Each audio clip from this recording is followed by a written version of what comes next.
السلام علیکم ورحمۃ اللہ وبرکاتہ۔ اللہ کے نام سے شروع جو بڑا مہربان نہایت رحم والا ہے۔ آج کا وظیفہ کالے جادو اور کالے علم کے بارے میں ہے کہ اگر کسی کو ایسا معاملہ پیش ہو تو اسے کیا کرنا چاہیے۔ وظیفے میں آگے جانے سے پہلے آپ سے گزارش ہے، اگر ابھی تک آپ نے ہمارے چینل JSR اسلام کو سبسکرائب نہیں کیا تو JSR اسلام کو سبسکرائب کریں اور ساتھ میں بیل آئیکن کے بٹن کو بھی دبائیں کہ آپ کو ایسی دینی معلوماتی ویڈیوز ملتی رہیں اور ثواب کی نیت سے دوسروں کو بھی شیئر کریں۔ تو چلتے ہیں وظیفے کی طرف کہ اگر کسی شخص پر جادو یا کالے علم کا وار کیا گیا ہو تو اسے چاہیے کہ سورہ ناس کو 11 روز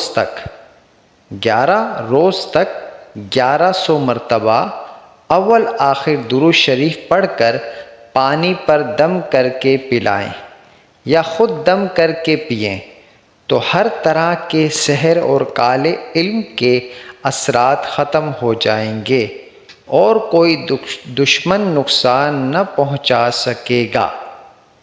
تو آپ نے جو ہے کیا کرنا ہے، یا جس کے اوپر ہوا ہو کوئی دوسرا پڑھ لے، یا اس کے خود کے اوپر ہوا ہو، ایسا کوئی کالا علم ہوا ہو اور یا جادو وغیرہ ہو تو وہ کیا کرے گا کہ سورہ ناس کو 11 روز تک 1100 مرتبہ پڑھے گا اول آخر درود شریف کے ساتھ۔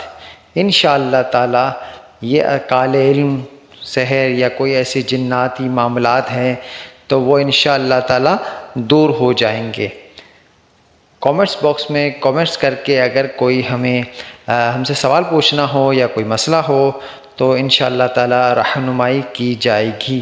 والسلام علیکم ورحمۃ اللہ وبرکاتہ۔